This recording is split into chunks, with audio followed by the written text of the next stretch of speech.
kulang natural, kulang yung PhilHealth, no? So ang ending yan, Dok, pupunta muna kami dito kay Congressman, hihingi kami ng tulong. O, siyempre, may pondo doon, lagyan ng guarantee letter para dagdag doon sa PhilHealth. So ang tendency, "Uy, Congressman, salamat talaga, ang laki ng tulong mo." "Oh, you're welcome." Eh hindi naman pera ng congressman noon. Pero ang ending, may utang ng loob ka sa congressman. So next election, bobotohin mo yung congressman na yon. So yan po ay isang maling practice at hanggang ngayon, nag-i-exist po yan. Dahil you cannot, in order to solve the healthcare system po, taasan talaga ang PhilHealth. Kaya lang ayaw nilang taasan ang PhilHealth kasi at mawawala po ang mga GL na yan o guarantee letter, ayaw nila yon kasi maepektuhan din ang kanilang kampanya. Kaya yun ang cause po na hindi tataas ang PhilHealth dahil meron ding hatak dito sa kabila. Yan sa mga ayuda na yan, katulad na yan po sa mga appropriations, sa budgeting, tinataas nila yung mga sektor na yan na pangangailangan ng bayan at ang PhilHealth po stagnant. Sa akin po, gusto ko yung PhilHealth po patasin talaga. Kasi rights ng tao yun. Hindi yun na may lakas ka eh. Hindi yung kapit ka sa congressman. Kung hindi ka kilala ng congressman, hindi ka matutulungan. Mas gusto natin yung hindi kailangan ng may kilala. Ang atin is, karapatan ko yan. Nasa batas ang PhilHealth na bayaran ng aking problema. So, doon tayo para patas lahat. Kasi hindi lahat ng tao ay kilala ng mga politiko. Doc, magandang umaga. Si MJ po ito. Sir, MJ, ang PhilHealth po ngayon ay humihingi ng dagdag pondo matapos raw maubos yung 70 billion na subsidy mula po sa indirect members. Bilang doktor, ramdam po ba niyo, sir, yung epekto ng diversion of funds sa PhilHealth? 60 billion yun, sir, ha? yes.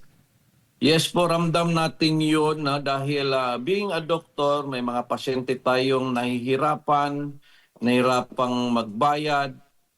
Hindi totoo na may yung zero billing is nandyan sa lahat, no? Kasi ang dapat tulungan ng gobyerno lahat, no? Middle class, even sa mga mahihirap tulungan, even sa mga nagtatrabaho tulungan, hindi natin nararamdaman yon. Ngayon, hindi natin nararamdaman, nilipat pa yung 60 billion ni Recto. Ngayon, kunwari daw, sabi daw, binalik na daw. Actually, saan nilipat yun? Di ba nilipat yun daw nila sa mga construction ng mga tulay, sabi nila sa mga flood control or saan program funds.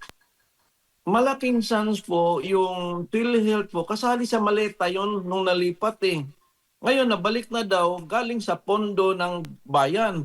So basically, yung maleta hindi pa rin naibalik. So, dapat talaga may Blue Ribbon Committee hearing kasi yung PhilHealth na yan, kailangan din ilabas saan napunta yung 60 billion na yon. Hindi enough yung nabayaran na kasi tax pa rin yung kinuna ng pera eh. No? Niluto ka lang sa sarili mong mantika. So, kailangan malaman yan kasi hirap talaga ang PhilHealth. Nagpe-pretend lang sila na may pera daw sila kaya pwede silang mag-release ng bilyones. Hindi po. Kasi dapat ka lang mag-release or tumulong sa ibang departamento kung ramdam na yung UHC or Universal Healthcare.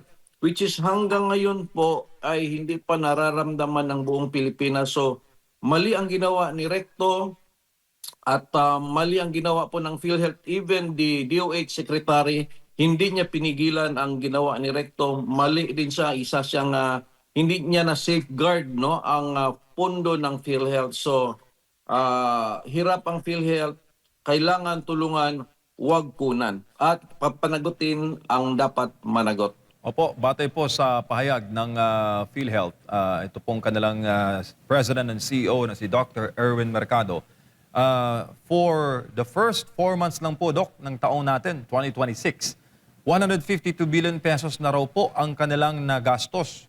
91.3 billion ay napupunta po sa indirect contributors, sa indigent households, senior citizens, solo parents, and other vulnerable groups. Kaya po sila humihingi ng 300.8, hindi million, Doc, billion pesos na subsidy for 2027. Bilang nasa health sector, Doc, ano pong tingin nyo dito? Ako, I honestly agree na kulang yung hinihingi ng pondo ng PhilHealth on the last years. Sa estimate ko nga, nasa 300 billion even to 500 billion ang kailangan ng PhilHealth. Or even more pa po. So wala akong against sa hihingi pa ng additional dahil obvious yung pangangailangan para sa universal healthcare. Hindi ma-achieve po ang universal healthcare pag kulang ang PhilHealth Fund. At saka yung mga MAIP, dapat kasi yung pondo na yan, hindi na idadaan sa congressman. Dapat diretso na din sa PhilHealth yan para maramdaman ng mga tao na walang koneksyon sa congressman. So ibig sabihin, kulang ang pondo kasi hinihiwalay pa sa mga MAIP-MAIP na yan.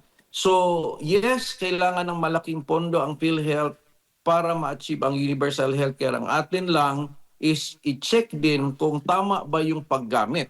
No, kasi ngayon sa panahon ngayon maraming duda. Bakit kumonte ka agad? Baka merong mga anomalya, hindi ko sinasabing ina-accuse ko na meron. Kailangan lang ng independent investigation kasi kawawa naman tayo, hingi ng hingi pero may anomalya pala. So kailangan po 'yon imbestigahan pa rin. Opo, sinabi kasi ng administrasyon na ini-increase nila yung benefits para ma-reduce daw po yung out-of-the-pocket expense. Pero sa ating pong tingin, tingin din po ng mga nagko-comment dito sa ating pong palatuntunan, wala yatang adequate government backing para matupad po itong pangako na ito, Doc, based po on your daily experience sa pag-aasikaso po sa mga pasyente. Yes, actually yung na-approve na yan ni former President Duterte, yung universal healthcare. Ang gusto kasi ni President Duterte, yung mga out of the pocket bayad ng mga pasyente ay mas mababa katulad ng ibang bansa. So ang solusyon niyan, pataasin mo ang PhilHealth. Pero tingnan niyo po yung mga ayuda, tumataas din. Yung mga GL tumataas din. Ibig sabihin, dadaan mo na kayo sa congressman para dagdag sa kulang ng bayad ng PhilHealth. So, nagko-compete pa yung mga congressman para sa PhilHealth. Gusto nila may utang ng loob ang mga tao sa mga congressman para sila makabayad ng kanilang healthcare. So, kailangan po mawala na yung mga GL, mawala na yung mga tulong galing sa congressman at yung pondo na yan, yung mga MAIP na yan, idagdag nyo po sa PhilHealth. Para sa PhilHealth lang, karapatan ng bayan yan, para maging less na po yung out of the pocket. So as of the moment, yes, hindi po naramdaman yan kahit na-aproban na po ni President Duterte. Kaya nga ako tumakbo nung eleksyon dahil sa akin gusto kong maramdaman yung universal healthcare na aprobado naman sana. Bakit hindi ito nangyayari? Kaya naman to ng ibang mga bansa, basta i-prioritize lang po ang health. Kaya lang prioritize ang politics dito. Kailangan mo dumaan ka ng congressman para makakuha ka ng GL. So dapat ma-erase na yon. Sa ibang bansa wala pong mga ganun, wala pong GL, tinataasan ang kanilang mga PhilHealth. So may pera po ang gobyerno para sa ating healthcare. Kailangan lang po nating i-focus yon at wag i-divide sa ibang pamaraan or politics. At natural sa akin, okay po ako nataasan po ang ating PhilHealth sa ating budget. Basta wag lang pong ikurap. Doc, di ba sabi hindi na dadaan sa politiko? Until now pa rin po ba? Kahapon, I'm sure, nagtrabaho kayo kahapon, Doc, sa clinic. Dumadaan pa rin sa GL ang bayad? O yun po, yung mga MAIP, dumadaan ka pa rin eh. Kasi siyempre, kunwari, kulang natural kulang yung PhilHealth, no? So ang ending yan, Dok, pupunta muna kami dito kay congressman, hingi kami ng tulong. O siyempre, may pondo doon, lagyan ng guarantee letter para dagdag doon sa PhilHealth. So ang tendency, oy congressman, salamat talaga, ang laki ng tulong mo. Oh, you're welcome. Hindi naman pera ng congressman noon. Pero ang ending, may utang ng loob ka sa congressman. So next election, bobotohin mo yung congressman na yon. So yan po ay isang maling practice at hanggang ngayon, nag-i-exist po yan. Dahil you cannot, in order to solve the healthcare system po, taasan talaga ang PhilHealth. Kaya lang, ayaw nilang taasan ang PhilHealth kasi at mawawala po ang mga GL na yan o guarantee letter, ayaw nila yon kasi maepektuhan din ang kanilang kampanya. Kaya yun ang cause po na hindi tataas ang PhilHealth dahil meron ding hatak dito sa kabila. Yan sa mga ayuda na yan, katulad na yan po sa mga appropriations, sa budgeting, tinataas nila yung mga sektor na yan na pangangailangan ng bayan at ang PhilHealth po stagnant. Sa akin po, gusto ko yung PhilHealth po patasin talaga. Kasi rights ng tao yun, hindi yun na may lakas ka eh. Hindi yung kapit ka sa congressman. Kung hindi ka kilala ng congressman, hindi ka matutulungan. Mas gusto natin yung hindi kailangan ng may kilala. Ang atin is, karapatan ko yan, nasa batas ang PhilHealth na bayaran ng aking problema. So, doon tayo para patas lahat. Kasi hindi lahat ng tao ay kilala ng mga politiko. Opo, mukhang magandang development, Doc, sa inyo pong sektor sa hanay ng kalusugan, yung naging pagkakaso ni Dr. Tony Liachon sa mga responsible government officials hinggil po dito sa fund transfer ng PhilHealth. At Doc, paparating na naman ng SONA. Anong tingin nyo? Meron kayang maire-report para po sa sektor ng kalusugan sa nagdaang mga buwan? Well, alam nyo, kung report lang ating pag-uusapan, marami po talagang lalabas na report na hindi natin na nararamdaman pero nire-report lang, no? So with regards po sa pangkalusugan, being a doctor, ramdam namin yung need ng pangangailangan ng mga pasyente, no? Even sa mga cancer patients, hirap na hirap sila sa mga pangbayad lang sa mga bills sa iba't ibang sakit. Hirap na hirap po. Even sa mga kulang sa bayad sa mga hospital sa mga may-ari ng hospital, kulang pa rin. So, pero kung sa report, siyempre maririnig natin yung magagandang mga report. Pero yung mga nararamdaman, ang taong bayan ang tanungin mo. At yun din ang isasagot ng taong bayan. Ang healthcare system ng Pilipinas ay bagsak at hirap na hirap po ang mga pasyente. Opo. Doc, siguro yung huling mensahe para sa lahat ng ating mga kababayan at nanonood at syempre aware sa mga issue ngayon, nakikita nila na para bang, kung hindi ko alam, kung para ba sa iyo, sinisingle out lahat ng mga kaalyado ng mga Duterte. Nauna na pong itong bago lang, kahapon si Congressman Kiko Barzaga ay tinanggal na o pinatalsik na po sa Kamara. Ano pong paalala at inyo pong mensahe sa mga kababayan po natin ngayon? Yan po, yung po narinig natin kay Congressman Kiko. Yan po ay hindi din tayo nabigla, no? Dahil ang rinig talaga natin ay bilyon-bilyon ang pondo para sirain ang hindi sumusunod sa gobyerno. Ngayon si Congressman Kiko ay saludo ako sa kanya. Si Congressman Kiko, yun yung example ng isang congressman na ginawa niya yung pangako niya nung nangampanya siya. Lahat naman ng congressman, yun ang pangako eh. Pag ako ay napunta sa kongreso ay kakalabanin ko ang mga buwaya, kakalabanin ko ang mga magnanakaw. Pero pag naging congressman sila, ang tahimik na nila.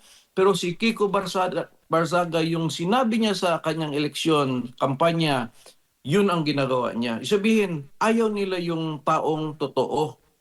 No? Ayaw nilang taong nakokontrol. Pero ito ang masasabi ko, expected yan sa gobyerno ngayon na talagang all out sila sa mga against sa kanila. Pero may Diyos tayo. Kasi hindi nga natin in-expect na meron tayong majority Senate eh. Expected natin Senate minority lang ang tayo eh. Kasi natural eh.